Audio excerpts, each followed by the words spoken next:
Judge Richman, and may it please the court, Jonathan Brown. The district court granted Mr. Caldwell relief under Davis, and it resentenced him to approximately 45 months.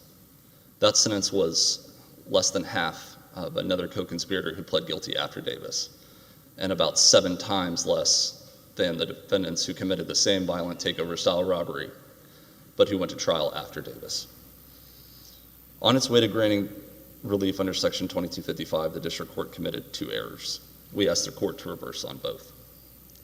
First, the district court found that Mr. Caldwell had cause to excuse his defaulted claim that 924C3B had a vague residual clause. The district court found that that claim was novel. In doing so, the district court misapplied Supreme Court precedent. Second, the district court broke ground that this court has never broken. The district court found that Mr. Caldwell's could be freed from his collateral attack waiver on account of a miscarriage of justice, even though Mr. Caldwell's similarly situated co-conspirators did not receive the same windfall that he did. Starting first with the default. There is no dispute that Mr. Caldwell did not raise in the trial court or on appeal the argument that 924C3B was unconstitutionally vague. That claim was thus defaulted. In United States v. Frady, the Supreme Court made clear that a claim that is defaulted can only be brought under Section 2255 if the movement can show cause and prejudice. In Bowsley, the Supreme Court... What if he's actually innocent? In Bowsley, the Supreme Court later added an actual innocence exception to the cause and prejudice requirement. However, it is the movement's burden to argue for actual innocence. Mr. Caldwell did not assert in the district court that he could overcome the procedural bar on account of actual innocence. He has not argued that on appeal. Therefore, we think he has waived it. Even if this court were to consider it, he is not actually innocent under Bowsley. And that is because in Bowsley, the Supreme Court made clear that where the government chose to forego more serious charges during the course of the plea negotiations, his actual innocence must extend to those charges as well. He has the burden to make that showing. He cannot make that showing here. I thought in Bowsley, though, it was that there were other charged offenses that were dismissed as part of the plea agreement, whereas here, he wasn't charged. I understand you're saying you could have, in retrospect, charged him with Hobbs Act rather than conspiracy, but isn't... I mean, that just seems to extend Bowsley, because you can always say, well, there's something else we could have charged the person with, and it would seem to defeat the actual innocence. It's an excellent question. The D.C. Circuit in the case called CASO, C-A-S-O, that's in our brief, they recognize that it doesn't have to be charges that were indicted. It has to be charges that could have been brought. And here it's more than could have been brought, they would have been brought.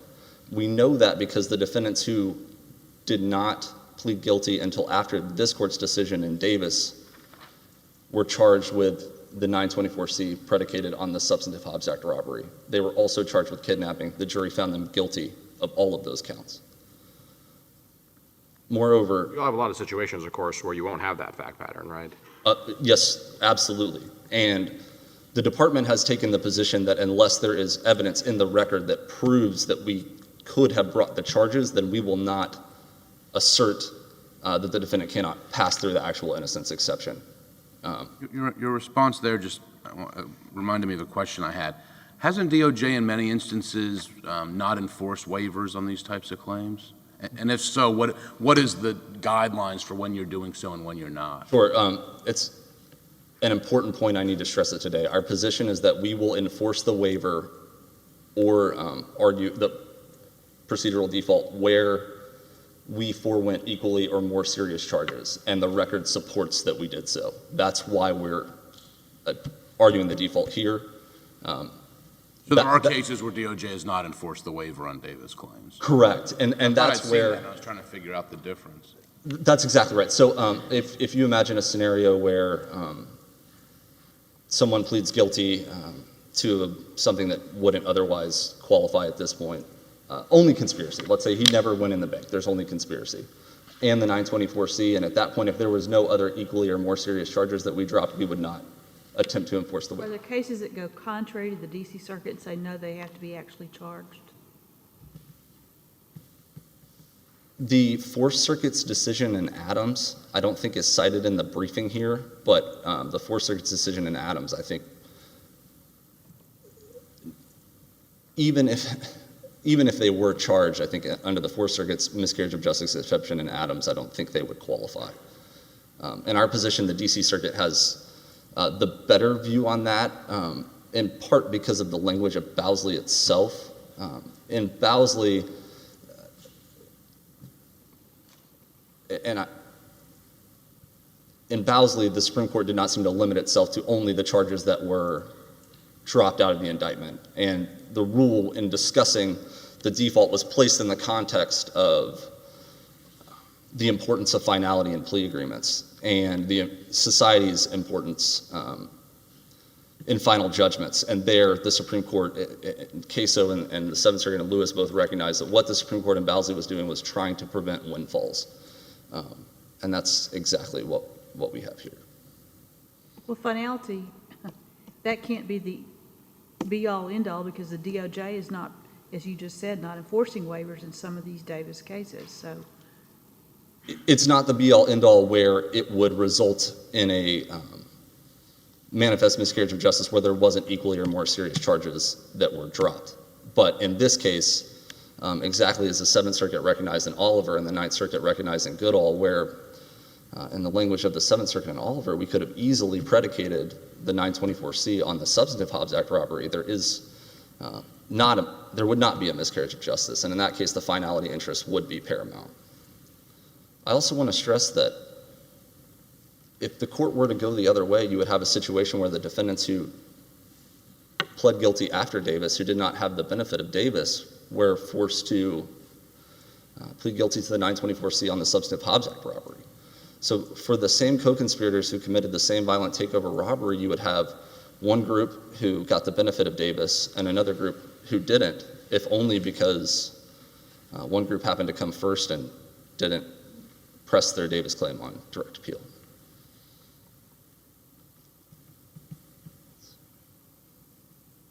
The district court here, as I said, didn't resolve this case on actual innocence. The district court resolved it on cause.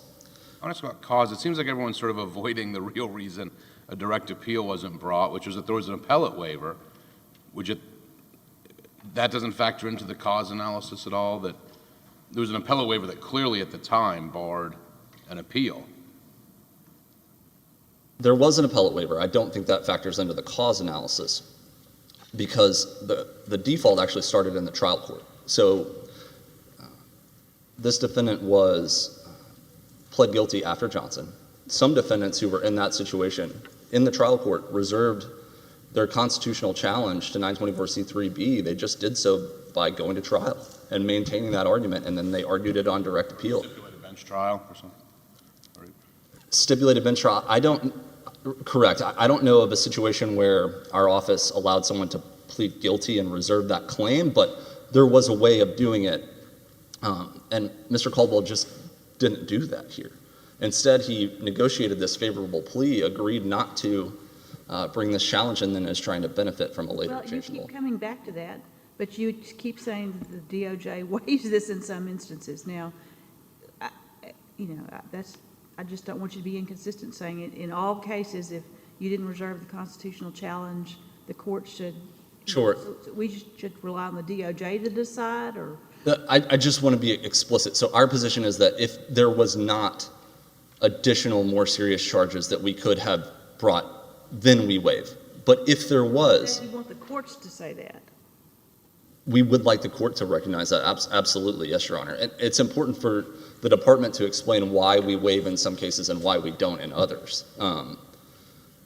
But in cases like this, where there was obviously more serious or equally serious charges that could have been brought, then we are asserting the default here.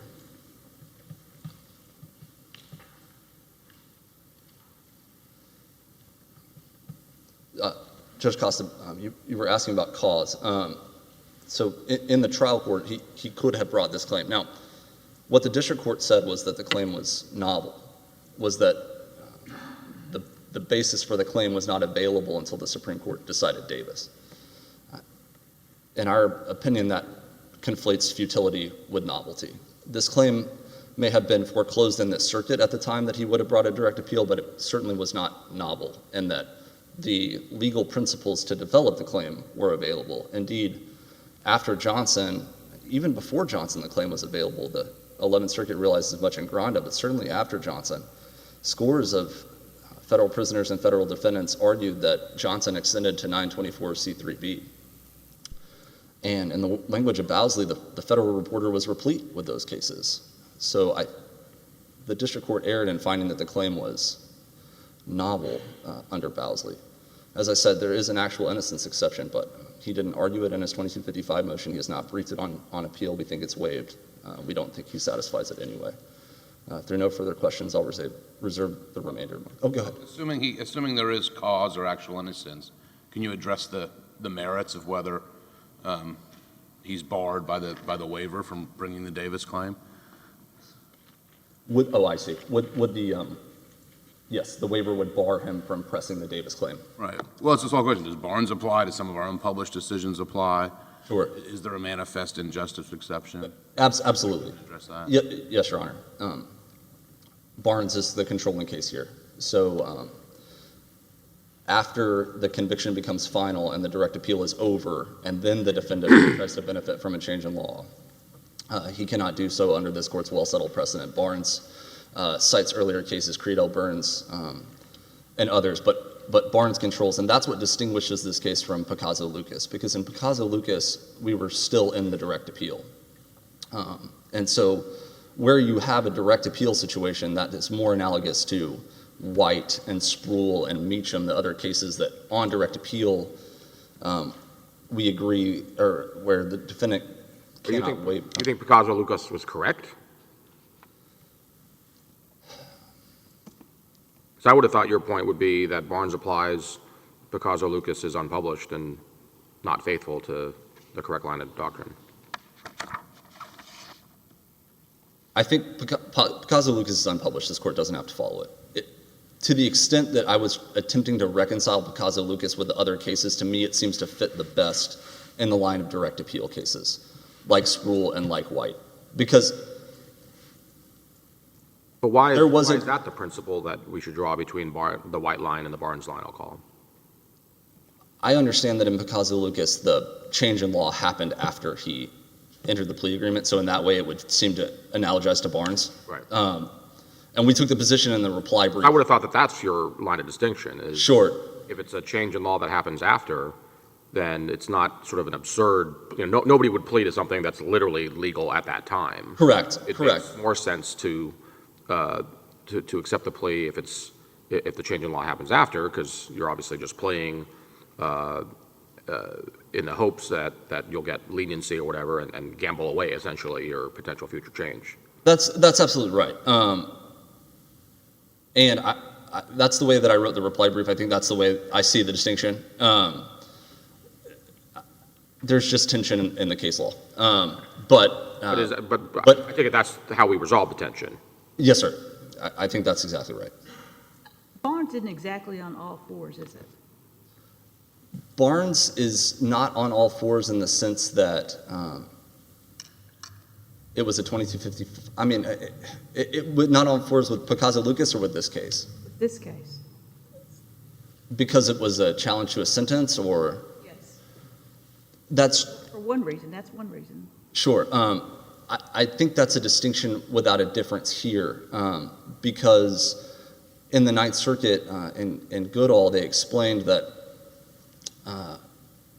for good reason that an exception that allows you to challenge an illegal sentence actually wouldn't apply to an exception that allows you to challenge an illegal conviction, because at the time that you're pleading guilty and accepting that this conviction, that you committed the acts of the offense, the law at the time controls. Well, let's talk about logic here for a second.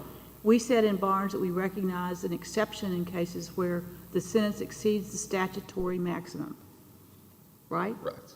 And it seems like in most cases you would be able to at least think that your sentence might be exceeding the statutory maximum, because the statutory maximum would be known at the time you were sentenced. Is that correct?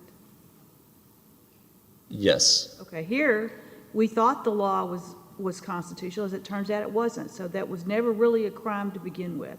He was charged with a crime, pled guilty to a crime that did not exist, right?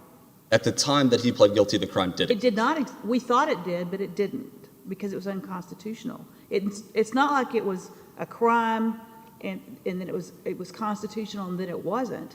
The fact was we just didn't have the guidance from the Supreme Court to tell us that it was not a crime. He pled guilty to something that we now know was not a crime.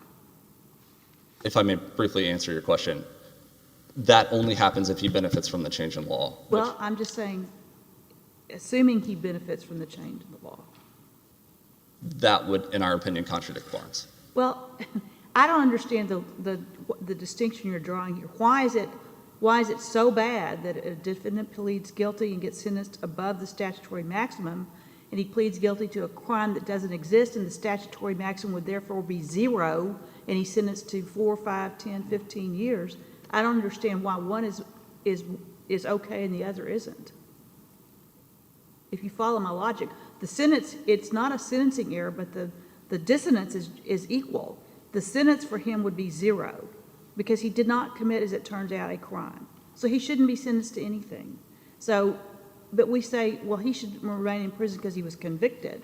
I don't understand why the law would say we go one way there, but not when he's sentenced to above the statutory maximum. Why doesn't he get the benefit of that? The same would have been true in Barnes. He would have been doing the extra 5 years because without the ACCA sentence, his statutory maximum would have been 10 years. And the circuit said he doesn't get the benefit of the change in law in that case. And even if the sentence was illegal applying the ACCA, he doesn't get the benefit. Illegal is different than above the statutory maximum. I thought Barnes made that distinction. The statutory maximum, had the ACCA not applied, would have been 10 years under 922. The ACCA is 0 to 10 on the firearm offense, or if the ACCA applies, then 15 to life. But if the ACCA didn't apply, then 15 years was absolutely above the statutory maximum that could have otherwise applied the 0 to 10. Okay. Thank you. I'm just talking about the appeal waiver part. Correct. So in Barnes, this court said that the appellate waiver is valid against a future change in law. And that's exactly what we have here. All right, I misunderstood Barnes then.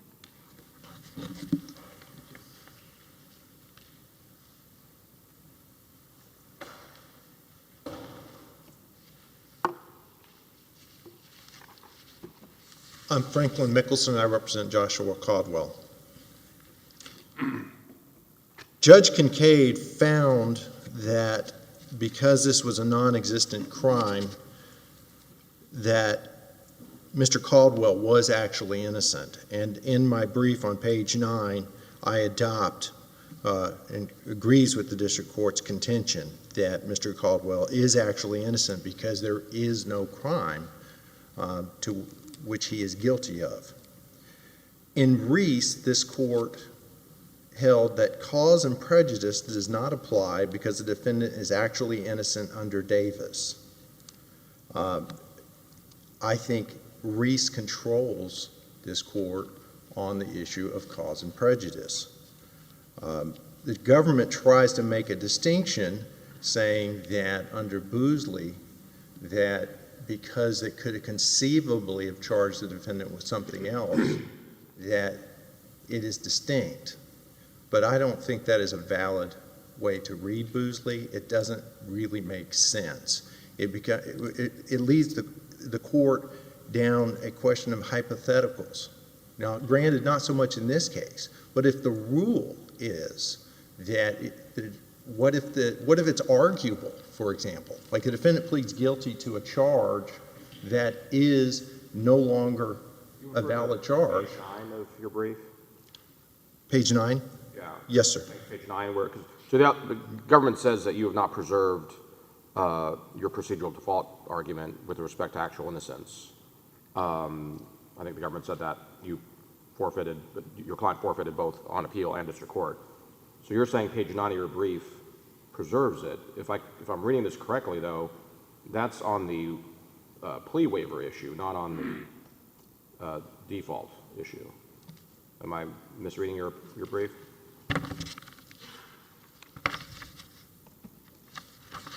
Well, And maybe it doesn't matter, but. yeah, I think that would be my point is, I mean, the district court. You acknowledge that you're actually referring to a different issue. Yes, that is Your true. point is it doesn't matter. It's good enough for one, good enough for the other. Yes, sir. If he's actually The innocent. words actually innocent do appear in your brief. And I guess I think that's where these two issues really bleed over. I mean, in taking a large view of the case is when you have a case, what makes this distinct from, I think, Barnes, and you have a case in which a defendant pleads guilty to a non-existent crime. As this court said in Jackson, very powerful language, that to convict someone of a crime on the basis of conduct that does not constitute a crime offends basic notions of justice and fair play. Your client's conduct did violate 924C, though, right? The crime, the statute says it's illegal to brandish a firearm during a crime of violence, and based on the facts he had admitted to, he brandished a firearm during a Hobbs Act robbery. It's just that the problem is just the government listed as the predicate conspiracy. But I mean, the quote you just read said, look at the conduct. The conduct here violated 924C. Is that right or no? No, I think that's true. You know, I mean, he did. So how is he actually innocent if he violated 924C? Because he's actually innocent of the charged crime. What I think the way the manifest injustice is having people be convicted. You know, we can only deal with charged crimes. That's the law. That's how we know if someone is guilty or not. Is there a charge? Is it proven beyond a reasonable doubt? Is a person really guilty of that charged crime? Everything else becomes hypotheticals. Maybe he could have been prosecuted on something else. Maybe there could have been, why would it be gave up a more serious crime? It could have been a less serious crime. What about if it's, in this case, an equally serious crime? I think we have to deal with the charged crime. Is the person guilty of the charged crime? If they're not, there's manifest injustice. But whose burden is it to show actual innocence? The defendants, procedurally. And it's a limited exception to the normal procedural rules. Yes, it is an exception to cause and prejudice, and it's an exception to the appeal waiver. And I think the larger issue of whether, like in a case like this, whether the defendant is guilty of some other crime, the process to deal with that would have been for the government.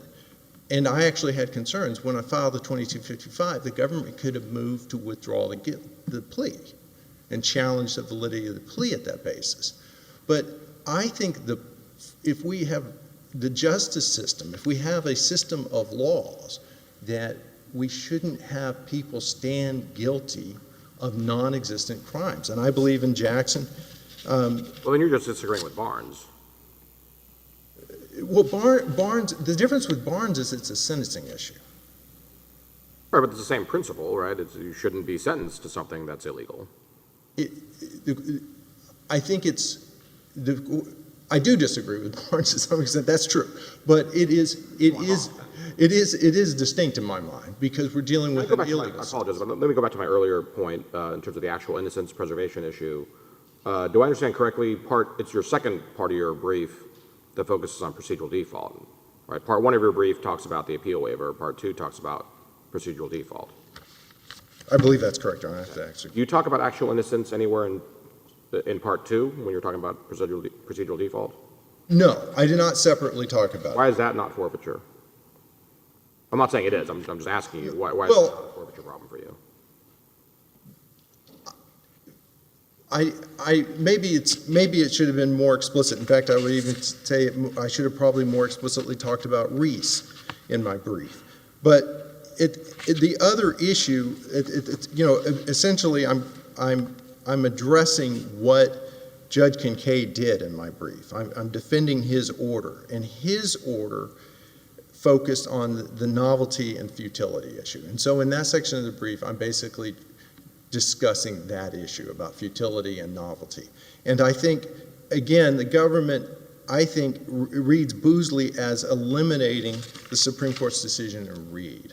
And at the time that Mr. Caldwell pleaded guilty, there was not one single circuit that had ruled that 924-3CB was unconstitutional. And this court, I can find at least 3 cases in which this court has said, no, it's not. So, as Reed said, when every court,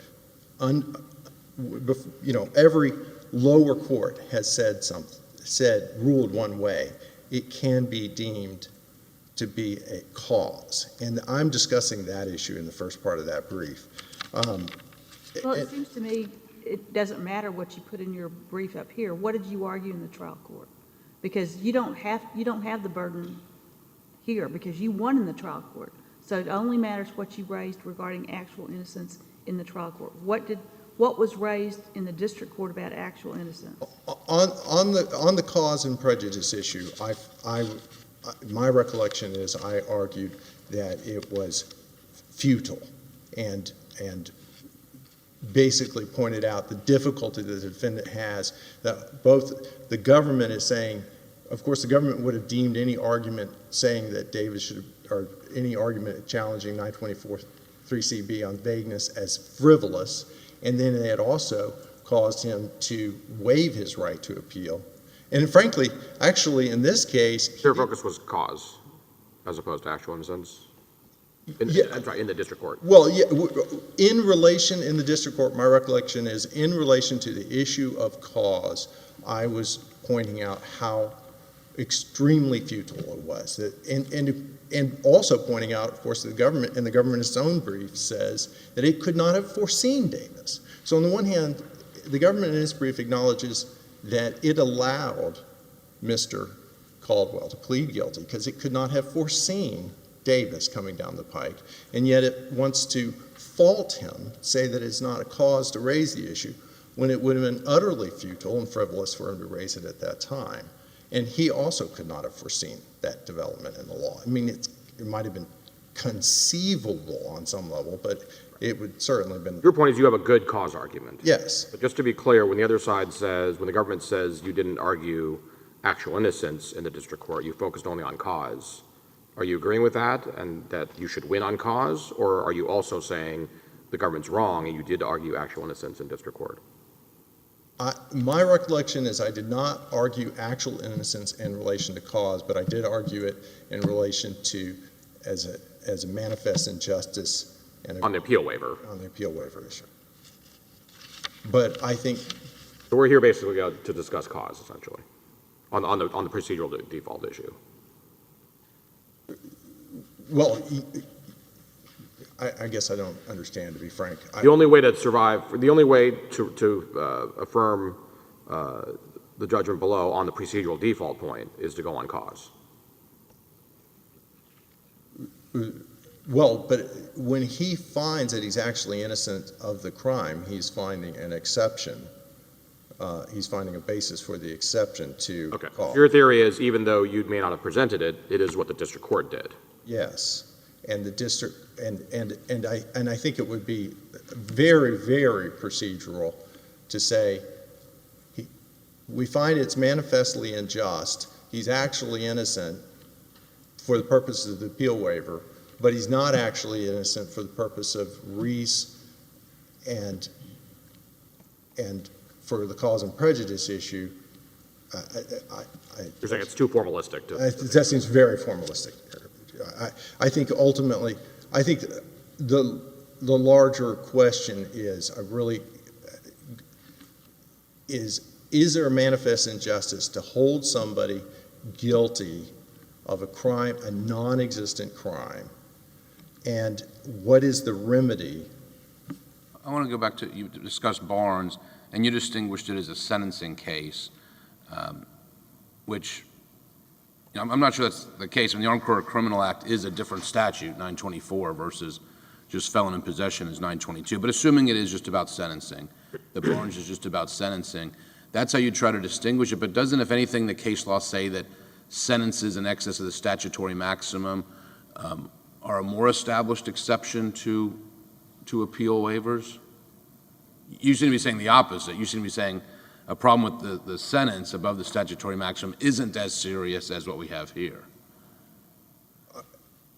Well, Yes, I would, I mean, I don't, if you're not guilty of the crime, the sentence should be 0. So in effect, you are being sentenced above the statutory maximum. I mean, it is even a more fundamental problem. But Barnes was about a sentence above what he otherwise would have received 10 years at most, absent the Armed Career Criminal Act enhancement, right? Yes. So then I'm back to, how do you distinguish Barnes? And maybe, and I apologize if I don't understand or have read Barnes closely enough.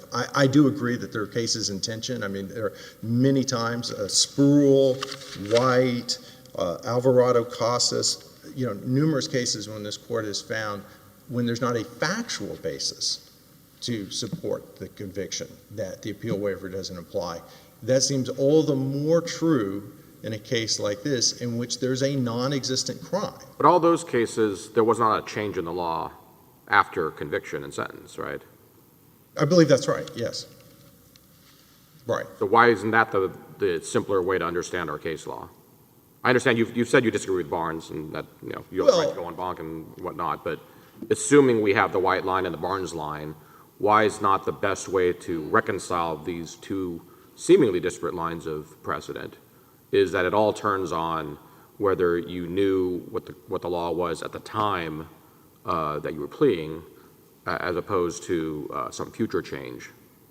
Because if Davis wasn't retroactive, that would make sense to me. But given that No, I mean, the line could be as simple as nobody knowingly pleads to something that they're literally innocent of at the time, as opposed to you might very well plead guilty to something that may or may not be changed or repealed by Congress or overturned by a higher court, but you want to lock in the leniency now. That's not as irrational to me as you're literally pleading to something that you shouldn't plead to right now. to me, they're the same in the sense that they are, in both cases, there's not a crime. If there's no factual basis. But if it's a crime as of the time you're pleading, but you're hoping that someday Congress will change its mind, the higher court will do something different, either interpretation or constitutional validation. I believe there. People do rationally make judgments about the potential future all the time, don't they? Because Davis is retroactive, there wasn't a crime when Caldwell pled guilty to it. Every plea involves a guess about what the jury's going to do. The jury could acquit. So are you rational for pleading every time because you could have won an acquittal? No. So what's the difference? An uncertain future jury decision, an uncertain future Supreme Court decision.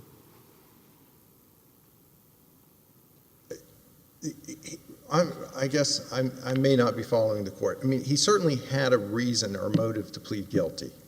He certainly, in fact, I think in this case, the reason, because he pled guilty to both of the charge counts, the reason was to get the benefit of cooperation. In reality, often the government says, or lawyers think, we've got to give up the rights to appeal, we've got to plead guilty to the charge, but we're cooperating. And that way we'll be rewarded in that end. That's all true. But what I struggle with is that he is now stands charged guilty of a non-existent crime for which there should have been no punishment for. Now, whether or not he did another crime it's in the factual resume that he did. That is true. But the answer is to convict him of that crime of which he's actually guilty. And the way to get there was to challenge the validity of the plea agreement once he filed the 2255. I want to ask about the manifest injustice exception, which you're asking us to recognize. I mean, that seems like a pretty vague concept that people are going to have a lot of different views about. Would it be a manifest injustice if your client, the law didn't change, Davis never came out, so no change in the law, but an alibi came forward or a video came forward that had ironclad proof that your client had nothing to do with this? Is the word you've used, that there was not a crime? Would that factual innocence that developed after the fact be a manifest injustice that would allow him to get out of the plea? I believe yes. In the waiver, I mean? I believe yes.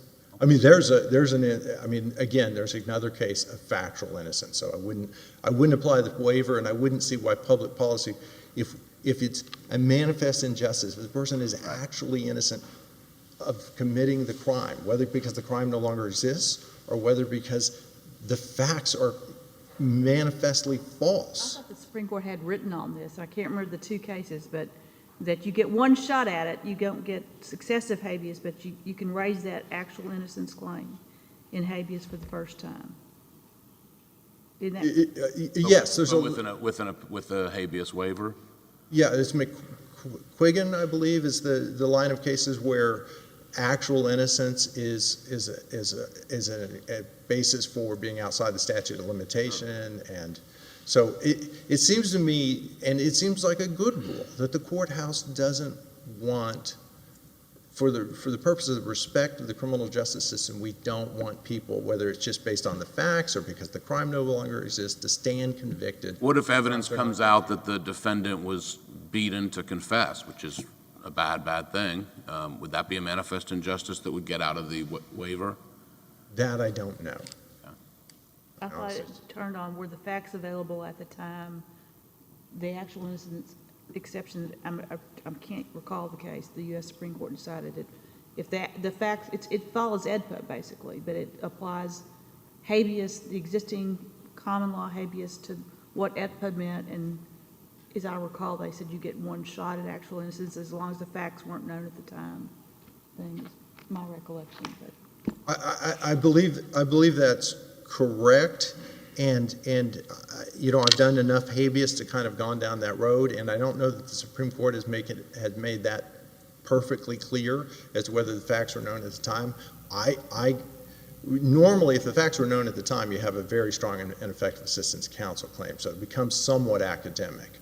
But more clearly, the Supreme Court was considering more the discovery. The other person, I did the murder, and they didn't want to have the courthouse door, so they made those exceptions for actual innocence in those cases. Right. To get over the habeas procedural rules, but those didn't involve appellate waivers or habeas waivers, right? I don't think has the Supreme Court ever addressed the validity of a waiver of habeas or direct appeals. Not that I know of, nor whether there are any exceptions to when the waiver applies. I believe that is all circuit law. Thank you for your consideration.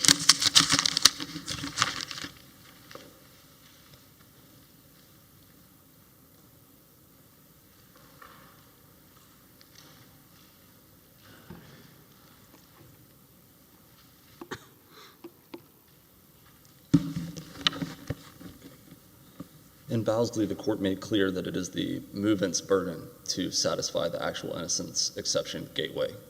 He did not, in the district court, argue that he could overcome the procedural bar through the actual innocence exception gateway. well, but the district court found it. So where are we? The district court, Maybe the district court would have been totally within its discretion to say, you didn't argue this, I might have ruled for you, but since you didn't raise it, I'm not going to consider it. But the district court did find actual innocence. So what do we do with that? Not vis-a-vis the procedural bar. The district court found actual innocence vis-a-vis the appellate rights waiver. On the procedural bar. I tried to follow up on that earlier, but as I look at it, pages 3 to 5 of the district court opinion is about procedural default, and it's only about cause and prejudice. Novelty. Exactly right. So when we heard about actual innocence, it is in the district court opinion, but Correct. it's on the plea waiver issue. That's exactly right.